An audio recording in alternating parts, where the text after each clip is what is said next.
Pemirsa ngerasa ditipu proyek sebesar 540 juta rupiah dengan iming-iming dapeti keuntungan 20%. Seorang warga Muara Enim yang didampingi kuasa hukumnya membuat laporan ke Polda Sumsel.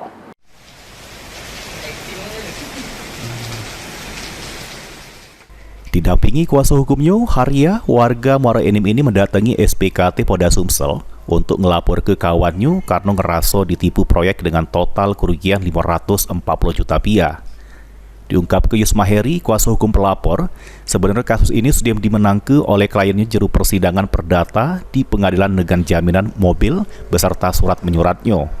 Namun ternyata surat sama mobil yang dijamin ke terlapor tersebut sudah digadai oleh terlapor ke pihak lain. Modal tidak bisa itu dikembalikan, apalagi misalnya ada uang misalnya bagi hasil berapa persen tidak ditanya dikembalikan. Nah, oleh ibu ini kemudian oleh klien kita permasalahan ini sudah dibuka ke pengadilan dan ibu menangkan. Nah, perintah pengadilan seharusnya ini harus dieksekusi dengan apa-apa yang sudah disita. Tapi pengadilan tidak bisa mengeksekusi karena surat-surat mobil itu tidak ada pada klien kita sebagai pelapor, ada pada terlapor.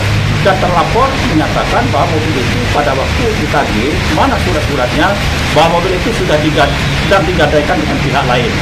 Inilah, jadi penipuan yang menjanjikan dengan bujuk rayu, sehingga ibu ini terserah uang 540 juta, kemudian barang yang dijaminkan itu sudah digadaikan kepada orang lain. Sementara menurut Haria, dirinya galak minjem ke duit tersebut karena tergiur dengan iming-iming sebesar 20% yang dijanjikan oleh terlapor. Namun, sampai ini hari, duit 540 juta rupiah sama jaminan mobil tersebut tidak juga diinjukkan oleh terlapor. Haria berharap terlapor bisa mempertanggungjawabkan perbuatannya di hadapan hukum. Ini keuntungan. Berapa itu, Bu? 20%. 20%. Ya. Tapi nyatanya sampai sekarang Modal aja nggak dibalikin, apalagi keuntungan. harapan, Bu? Harapannya ya uang bisa kembali dan orang yang telah ditipunya bukan cuma saya tapi banyak. Semoga semuanya bisa terselesaikan dan dia dijatuhi hukuman atau Ditangkap, Bu, ya? ya ditangkap.